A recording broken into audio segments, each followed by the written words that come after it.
The carnivore diet sounds ancient. It is not. You open your fridge and remove the bread, then the cereal, then the cookies, then the pasta, then the orange juice you bought because it had a leaf on the label and therefore legally counts as a forest. Then you remove the rice, then the potatoes, then the fruit, then the vegetables, until your entire diet is meat, eggs, salt, water, and a comment section telling you that broccoli is trying to assassinate you. And the strange part is this. Some people feel better. Not fake better, not placebo-only better, actually better.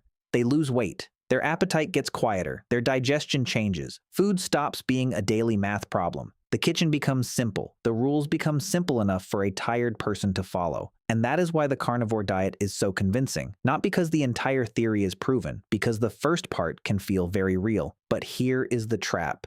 If you remove 50 things from your diet and feel better, you do not automatically know which one was hurting you. You removed soda, you removed alcohol, you removed cookies, you removed chips, you removed fast food, you removed late-night cereal eaten directly from the box at 1 a.m., you removed ultra-processed food, you removed decision fatigue, you removed snacking, you removed the entire modern food environment. And then the internet points at the steak and says, see, plants were the problem. That jump is where the story gets weird. The carnivore diet is usually described as eating only animal foods, meat, fish, eggs, animal fat, maybe dairy, maybe organs, depending on which version of the internet raised you, but there is not one carnivore diet. There is the ribeye and water version, the ground beef and eggs version, the bacon and butter version, the liver is a multivitamin version, the animal-based version that includes honey and fruit and then gets very quiet when asked what words mean. So when someone says carnivore fixed them, the first question is not, is meat magic? The first question is, what exactly were they eating before? Because for many people, before carnivore does not mean a balanced diet with lentils, fish, olive oil, fruit, and vegetables. It means cereal, coffee, stress, protein bar, sandwich, soda, takeout, chips, dessert, and a nervous system that has not seen an unprocessed meal in years. If that person switches to beef, eggs, and water, of course, something changes. They did not just add meat, they deleted the food circus. This is the first reason carnivore feels powerful. It is an elimination diet wearing a caveman costume. An elimination diet can be useful. If you are reacting badly to certain foods, removing many foods can make symptoms quieter. Then you can reintroduce foods carefully and test. That is the disciplined version.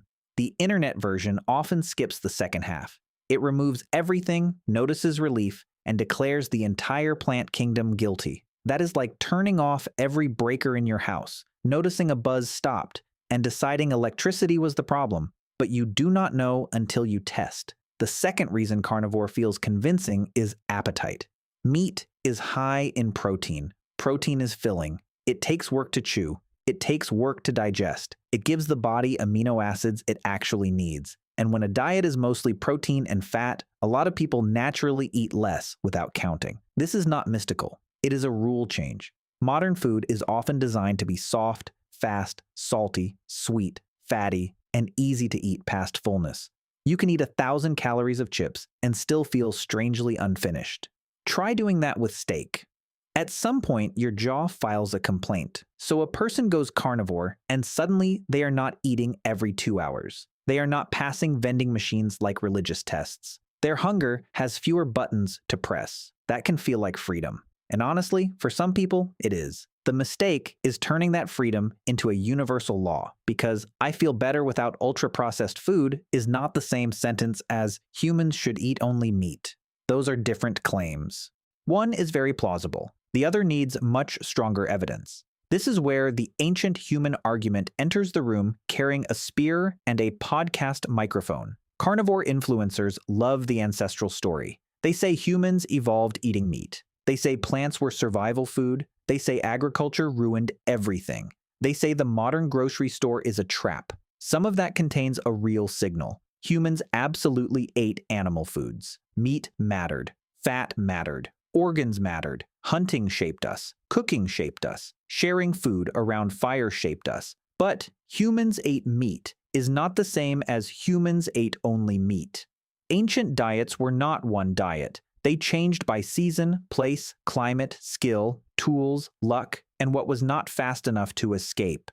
People near cold coasts ate differently from people near tropical forests. Some groups ate lots of animal food. Others ate roots, tubers, fruit, nuts, honey, shellfish, fish, insects, and whatever the environment offered. The ancient human diet was not a brand. It was a negotiation with weather. And this matters because the carnivore diet often sells itself as a return. But modern carnivore is not a return to the Paleolithic. It is a modern supermarket strategy.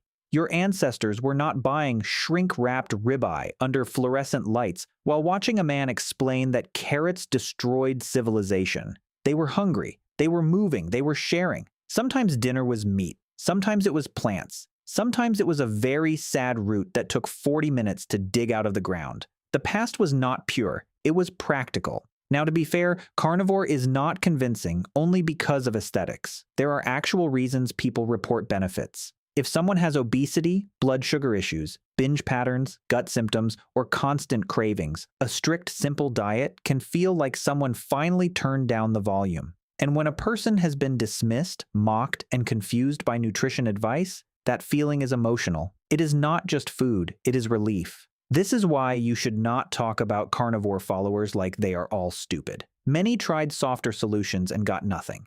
Then they tried the weird, hard thing and finally felt a difference. That matters, but a real experience can still produce a wrong explanation. If carnivore helps you lose weight, maybe ketosis helps your appetite. Maybe removing processed carbs helped. Maybe removing a specific trigger helped. Maybe removing alcohol helped. Maybe you are eating more protein. Maybe you are eating fewer calories because there are only so many times a day a person wants plain ground beef. The body can improve for many reasons at once. The story people tell afterward may be too clean. That is why the evidence matters. Right now, the evidence for carnivore is small and messy. A 2026 scoping review found only a handful of human studies. Some reported possible benefits like weight loss, satiety, and changes in certain markers. But the evidence was very limited. Small samples, short durations, few controls, and very different definitions of carnivore. That does not mean carnivore never helps. It means the confidence is louder than the evidence. And then there are risks.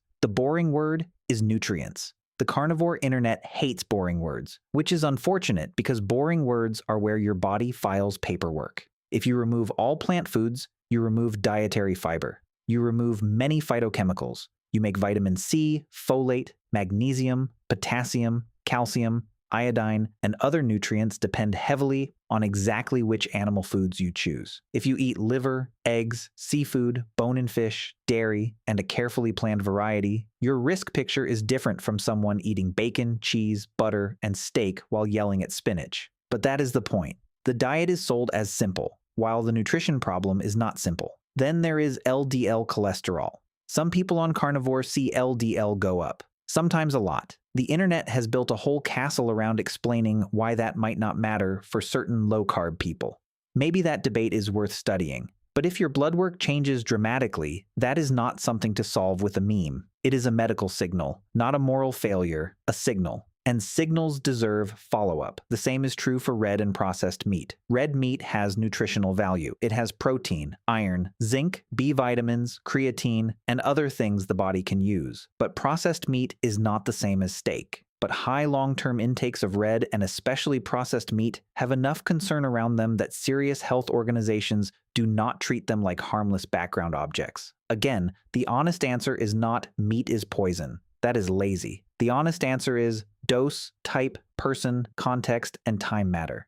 This is the deepest reason carnivore feels convincing. It gives people certainty.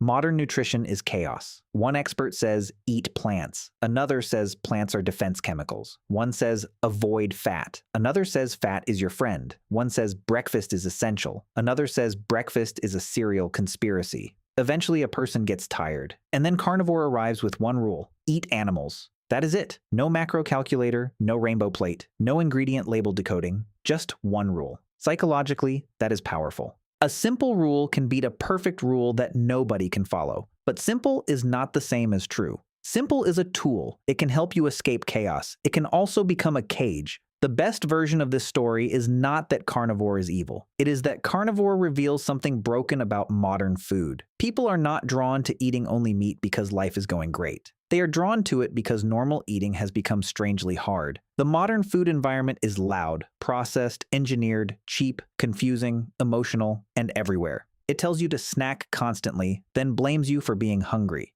Carnivore is a rebellion against that. That part makes sense. But rebellion is not the same as repair. So, what is the honest answer? If someone feels dramatically better on carnivore, that experience should not be mocked. It should be investigated. What changed? Was it ultra-processed food, calories, protein, carbohydrate restriction, a specific trigger, routine, finally paying attention? Those are useful questions. But if the answer becomes plants are poison and meat fixes everything, the investigation has stopped and the ideology has started. The human body is not asking for a religion. It is asking for feedback. Maybe your body needed fewer processed foods. Maybe it needed more protein. Maybe it needed fewer snacks. Maybe it needed help with a specific gut issue. Maybe it needed medical care. Maybe it needed a diet you could actually follow. But the goal is not to make food as narrow as possible. The goal is to make your life work without lying to yourself. Meat can be food, plants can be food, processed junk can be a problem, and a diet that makes you feel better for 3 months is not automatically a complete philosophy of human evolution. That is the real carnivore lesson. The convincing part is not the steak. The convincing part is the silence after the noise stops. For the first time in years, a person removes the modern food machine and hears their body more clearly. That signal matters, but a signal is not the whole map. And if you mistake relief for proof, the diet that freed you can become just another trap.